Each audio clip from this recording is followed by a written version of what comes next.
Hi, I'm David Robin at Santa Fe Photographic Workshops. Today we're working with two lights this time. We've been working on a series of one lights, but however we're still using the Octabank, which we've used in a previous video. It is a nice, soft, even light that can be used also to shoot full figure. In this case, we're using it with one more light that we've added, which is a background light using a grid spot. A grid spot is a honeycomb filter, if you will, that goes over the light and narrows the beam so that we get that nice circle on the background.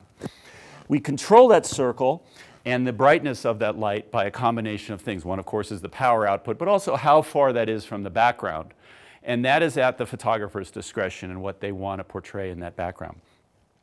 We also have a black card here, which we didn't use in the previous video. We used a white card. The black card, or foam core, is knocking down the shadow area on our subject so that we create a little more drama on their face. And we're using a black foam core as well to shadow the background. We call that a gobo, or a go-between. If you notice, the background is dark against the highlight side of our subject as it was before, but this time we've added that grid spot to lighten the background against the dark side of our subject.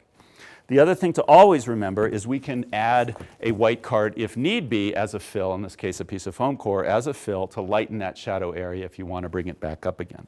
But I prefer where we are right now, which is with a little bit of shadow and a little more drama.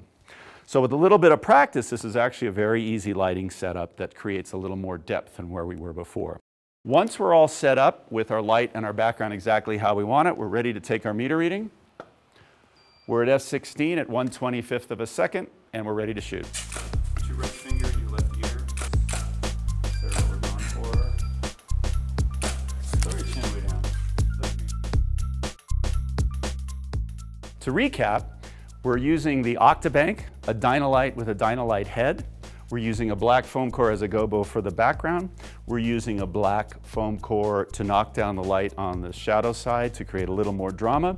And we're using a background light with a grid spot so that we can form that little circle in the background and create a little more depth to the image. That's really all there is to it. My name is David Robin, Santa Fe Photographic Workshops. Thanks for joining us.